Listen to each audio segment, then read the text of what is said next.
I will pass to Lanka to present our next speaker. Yes. So our final speaker before Irina will entertain us with concluding words, which will not be easy, but good luck to you, Irina.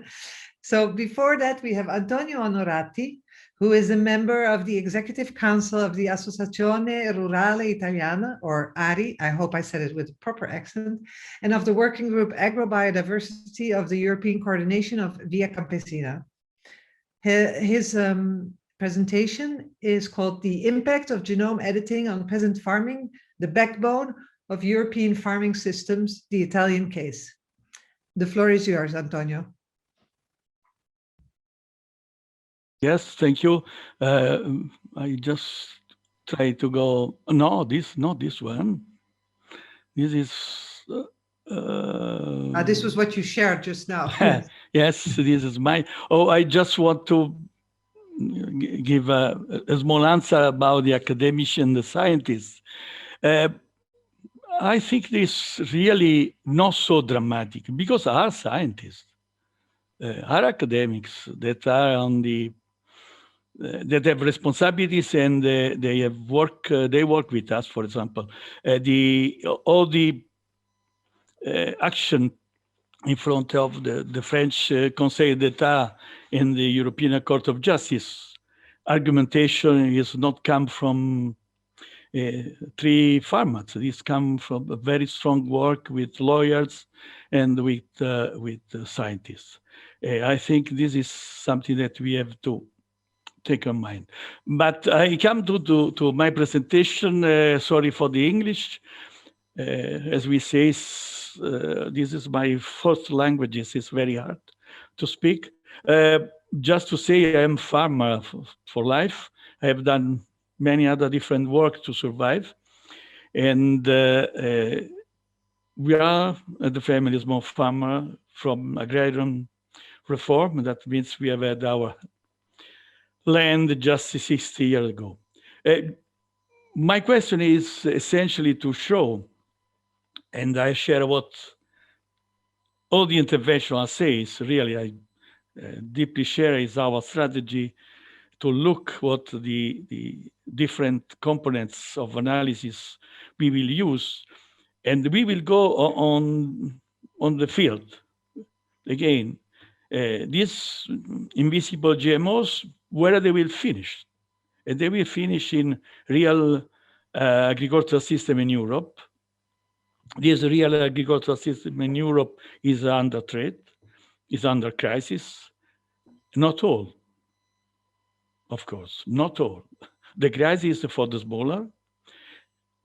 Jobs are lost, people are leaving, and the number here you can see it, give you some idea.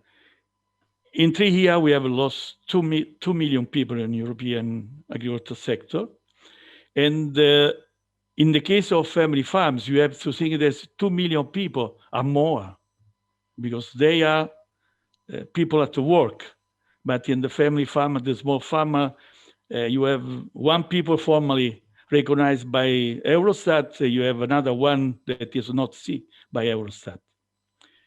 And again, what type of agriculture we have? These people that speak about the fantastic solution that they will bring with invisible and GMOs, what idea they have of agriculture sector?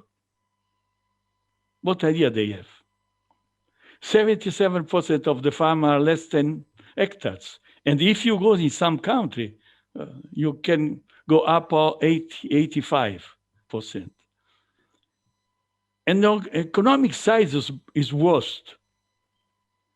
Almost 70% of the farms have an economic size that is less than 8,000 euro. Calculated what means by month is half of a normal industry worker, half at least, maybe less. And what we have in front of us, just to come from the European Union and the European Parliament numbers, In 50 years, we have lost 30% of people working, 1/3. And this will continue. We decrease the number of small and medium-sized farms, and the large, they increase. And but when you go, what is the importance of the large, and there I come to the Italian situation, you see that the number of big pharma at the end are very small. That means when you imagine a new technological step, or you imagine innovation, digitalization, and all these keywords that you just copy from an imaginary, you copy from what is happened in the new transformation of the capitals on the capitalism that produce essential no hard things, produce information. When you go there on the real farms who produce food, the big one, they produce normally between 30 to 10% of the food that we eat.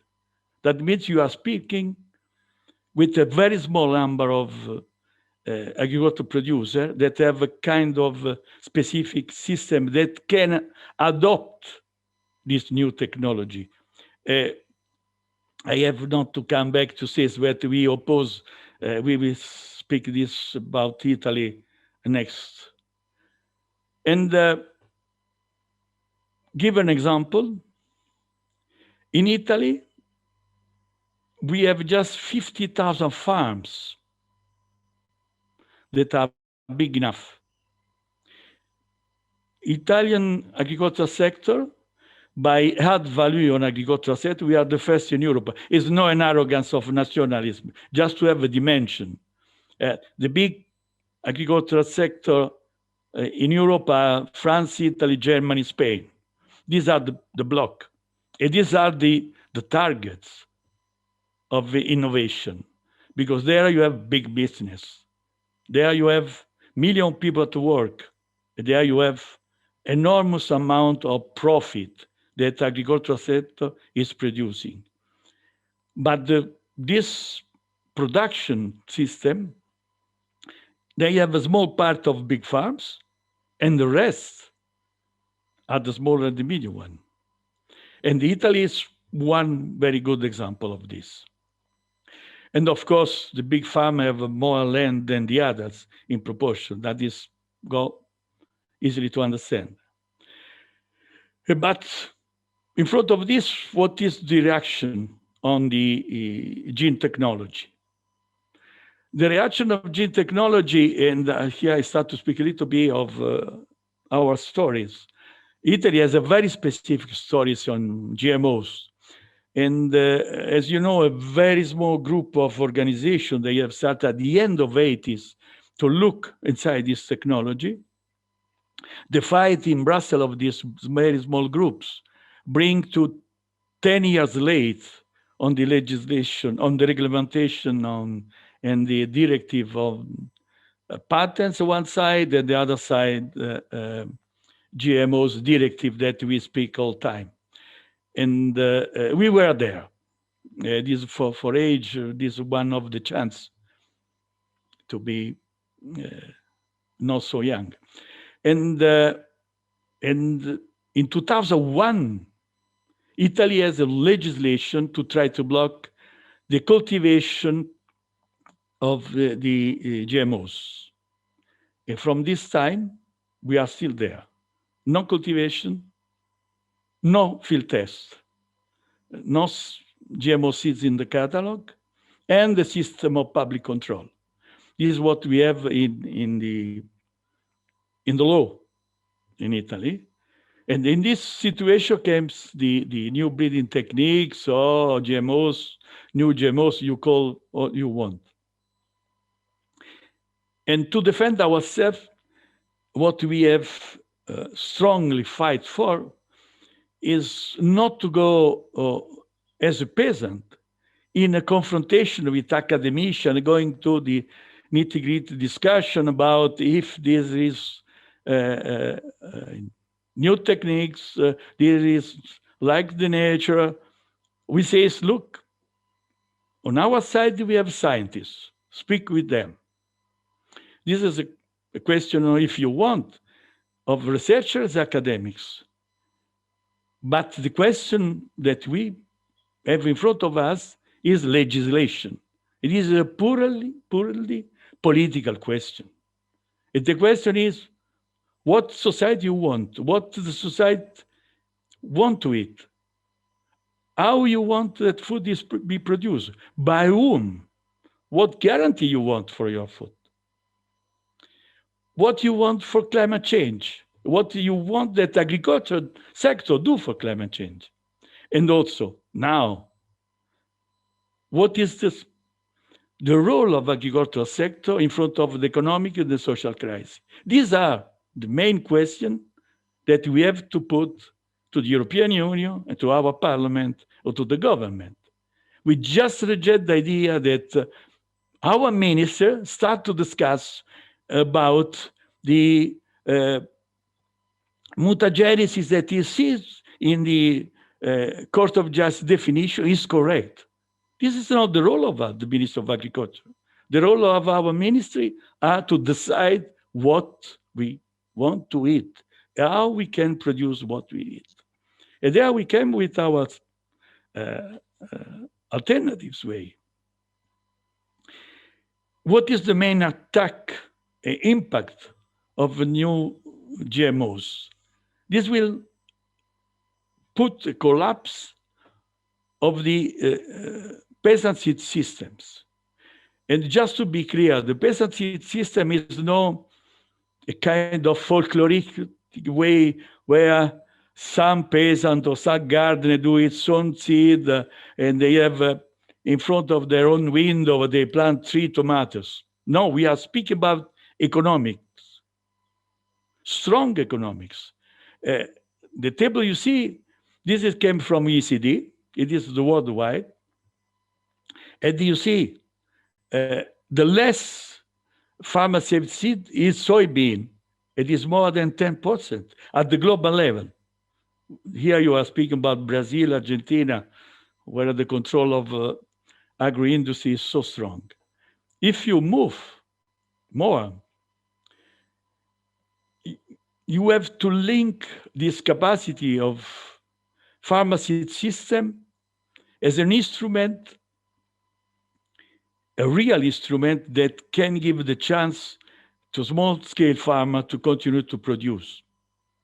Because a key element of the farmer seed system is an element of economy.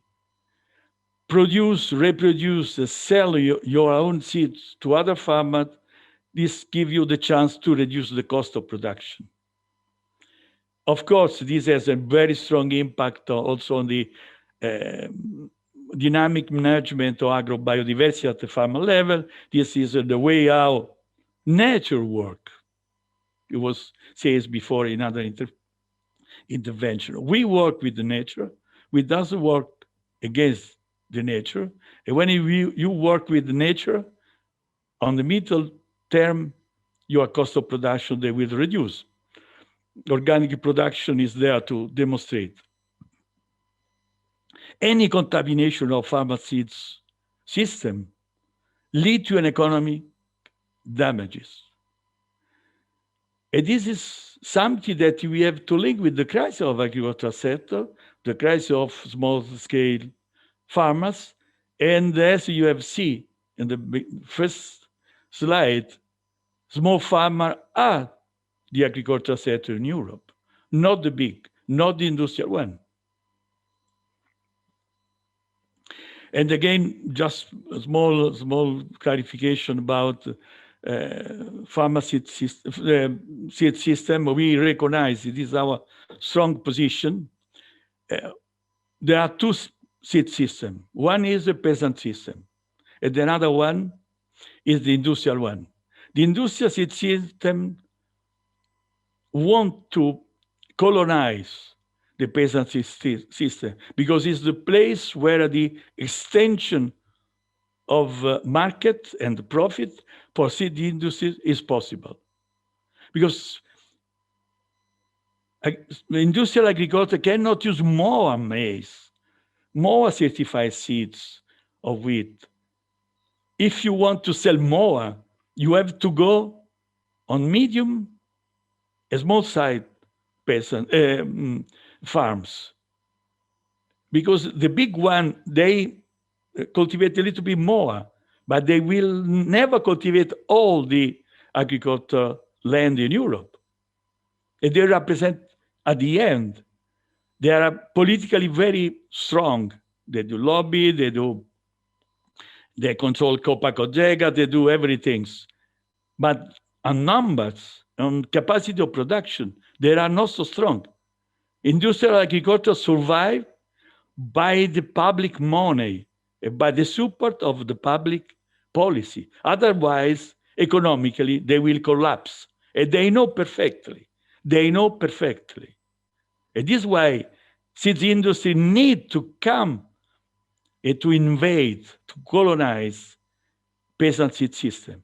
And of course, introducing seeds from genome editing, so-called, it will contaminate the peasant seed system. At the end, they will increase the production cost.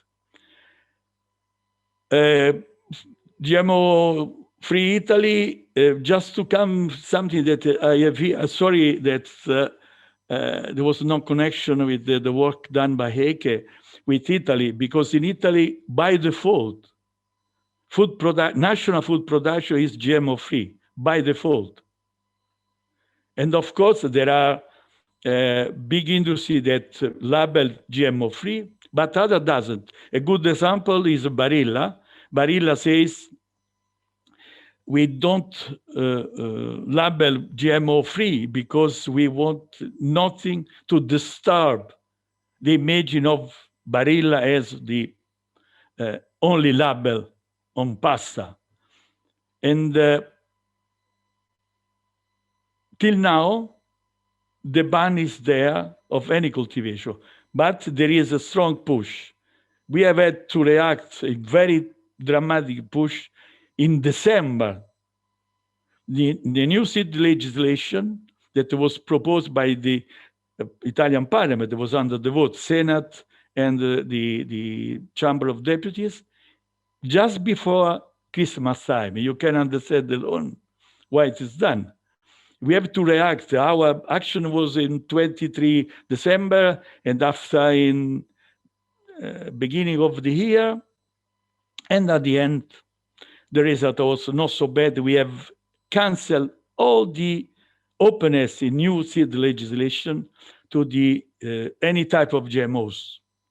And there is no reference. You can look at the law. And sorry, Antonio, just yeah, we finished. Yes. Just to remind you. Okay, yeah. Thank you. What we ask, with the example of Italy, that means GMO-free country work, GMO-free agricultural sector work, produce. What we ask, more on the top of every other things, of course, respect of the legislation that we have now, but also we ask a mandatory impact assessment on European national agricultural system. And at the end, we have acted against. This is what is our biodiversity. The small farmers sell it directly. The farmer cannot produce any substantial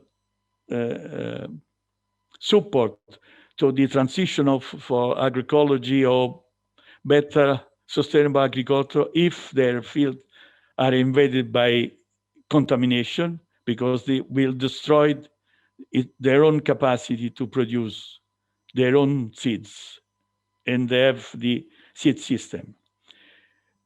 This possibility to have a seed system of pharmacy system recognized is also in the new report of European Union on the new legislation on seeds that will start a market of seeds that we start now. And of course, we hope that people will come in. It's possible. It's possible. And don't worry. If farmers come in, if peasants come in, if the discussion about what type of technology you want to produce your food, you can struggle. And of course, you can try to stop this deregulation process. I don't think that we have lost the chance. On the contrary. Obrigado. Thank you so much, Antonio. It's great to have the perspective from farmers, in particular, the small and medium-sized farmers, which are the ones that suffer most from these so-called innovations that are being pushed down our throats. Yeah, sorry, just to add that a more long presentation will be at the disposal. I will just to modify something, and I will try to have also one in Portuguese, but you have to correct, of course, my Portuguese. That's fantastic, Antonio. We will make it available on the website of Plataforma Transgénicos Fora, the PDFs, including your Portuguese, which we will correct if necessary. But thank you so much for speaking English with us today. So I'm just checking if there were any questions. There was still a pending general question. So if there are no specific questions for Antonio, then I will pose the general question, which was from Graça Passos. It was already a while ago. And she was asking, she was saying, and meanwhile, she and José Luis Garcia have been keeping up correspondence in the chat. I don't know if you've been following it, but in any case, I'm now trying to make this correspondence more obvious. So she says, José Luis Garcia and other speakers expose the hidden biotech agenda. And how can this message be passed to politicians, confronting them, holding them accountable? And on the other hand, how can you pass it to the general public without instilling fear in them or causing them to go into denial? What can be done in this area of, and this was my interpretation already, Graça, I hope you don't mind, communicating to power and to people. I thought it was a nice phrase. José Luis Garcia, I don't know if you want to read your answer and then we go on to whoever else wants to answer, or if I should read your answer. Meanwhile, you wrote it in Portuguese, you wrote it in English, or if you want to read your answer yourself.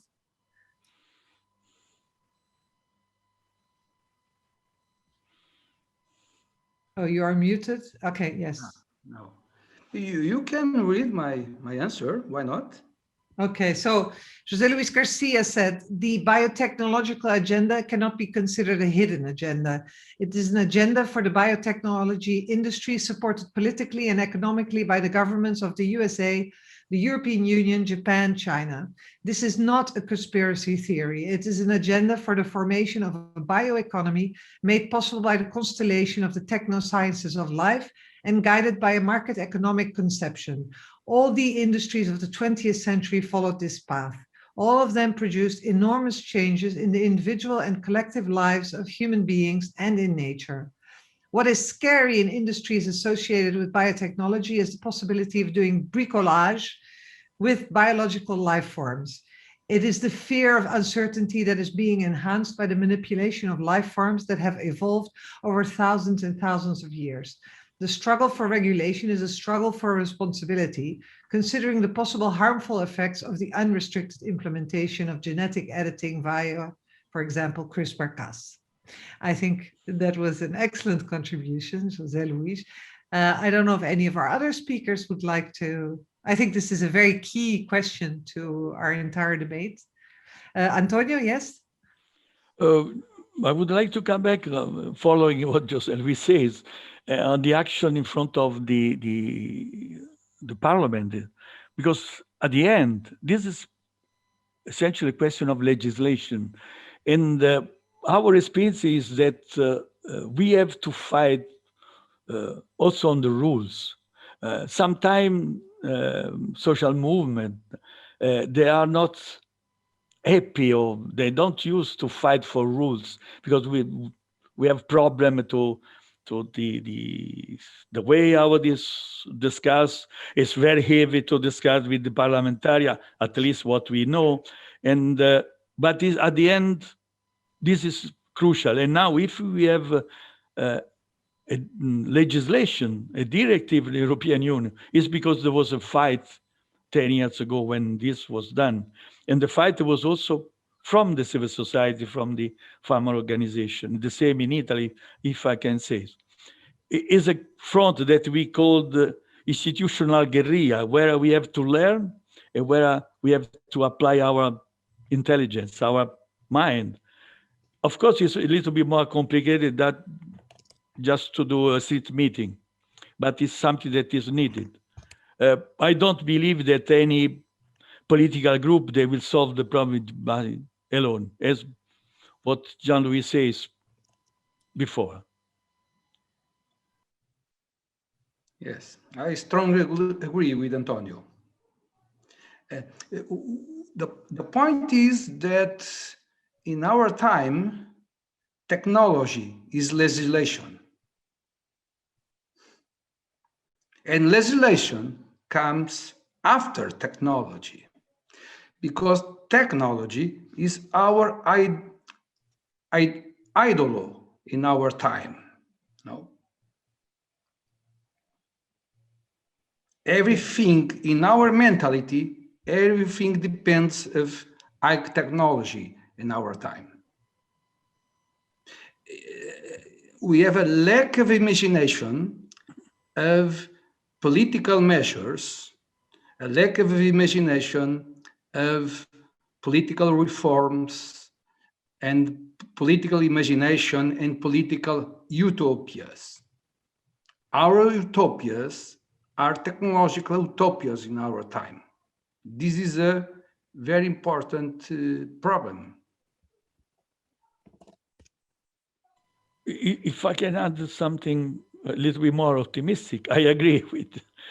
But on reality, for example, looking on the small farms, this innovation technology is not really a dream, because they have no money, they cannot capitalize. This essentially, this is expensive. They are now pushing for drone, but people have no idea what is the cost of a software for a drone. They are pushing for tractor that have a link with satellite. John Deere sell the link with satellite. You pay on the top of the cost of the tractor, 8,500 euro most. It is an income of a small farms. That is just the reality.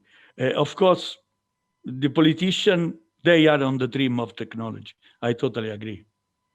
Yes, I agree too.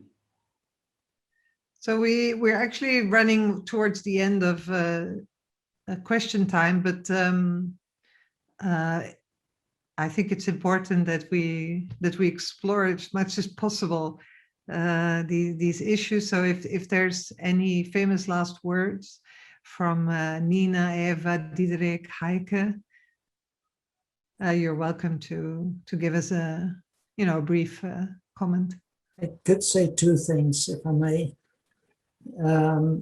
Please don't think that genetic engineering is very complex. Many people think, oh, this is so complex. I can't understand it. I can't say anything wise about it. It is not so complex. Just consider what genetic engineers want to do, and then consider what comes out in reality and compare those two. And you'll be able to draw your own conclusions. It just takes some common sense. And the other point is that I want to make, if you want to do something, eat organic. I think that's the most important thing that you can do to make clear your opinion about genetic engineering products. Organic products are guaranteed GMO-free and will stay so. And if you buy them and use them, you force food producers to accept that you don't want GMO products. Thank you. Nina.